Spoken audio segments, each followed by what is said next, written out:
Korupsi dana desa mantan KPN Sehati Maluku Tengah jadi tersangka. Kejaksaan Negeri Maluku Tengah resmi menetapkan mantan Kepala Pemerintah Negeri Sehati Markus Watimena sebagai tersangka kasus korupsi anggaran dana desa dan alokasi dana desa Negeri Administratif Sehati, Kecamatan Amahai tahun anggaran 2018-2020. Markus ditetapkan menjadi tersangka setelah penyidik kejaksaan melakukan penyelidikan dan menggali keterangan saksi-saksi dalam kasus tersebut. Kepala Seksi Intelijen Kejari Malteng, Deni Situmorang, menjelaskan Watimena ditetapkan sebagai tersangka setelah penyidik Kejari setempat bersama instansi Dinas PU mendapatkan hasil perhitungan kerugian ke negara dalam kasus ini, di mana kerugian negara diketahui mencapai 1,5 miliar rupiah. Hasil perhitungan kerugian negara ini relatif lebih kecil dibanding hasil audit oleh Inspektorat Malteng. Inspektorat Malteng mencatat besar kerugian negara sebesar 3 miliar rupiah lebih. Selisih besar kerugian negara mencapai 1,5 miliar rupiah. Menyoal selisih besaran kerugian negara itu, Kepala Seksi Pidana Khusus Junita Sayetapi menjelaskan hal itu dipengaruhi beberapa faktor. Salah satunya teknis perhitungan nilai atau besaran anggaran pada item-item proyek desa yang dikerjakan dalam kurun waktu 2018-2020 itu.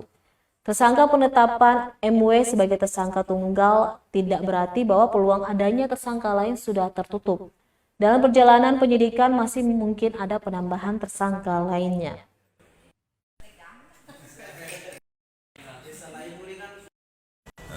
Dalam hal ini kami akan menyampaikan terkait dengan adanya penetapan tersangka atas dugaan penyalahgunaan dana desa dari Desa Sehati yang telah dilakukan penetapannya itu sekitar hari Jumat. Karena itu nanti untuk perkembangan lebih lanjutnya mungkin nanti Ibu Kasipitus bisa menjelaskan. Kami meminta bantuan ahli teknis dari PU Kabupaten Maluku Tengah untuk turun bersama-sama dengan kami. Karena apa? Item pekerjaannya ada. Hanya saja kita melihat di situ volume pekerjaan yang kurang di situ.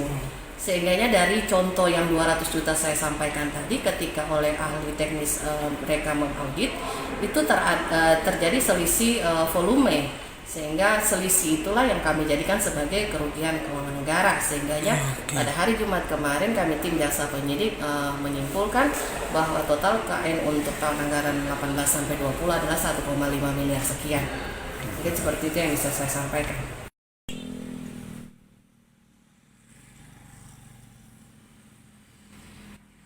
Terima kasih sudah nonton.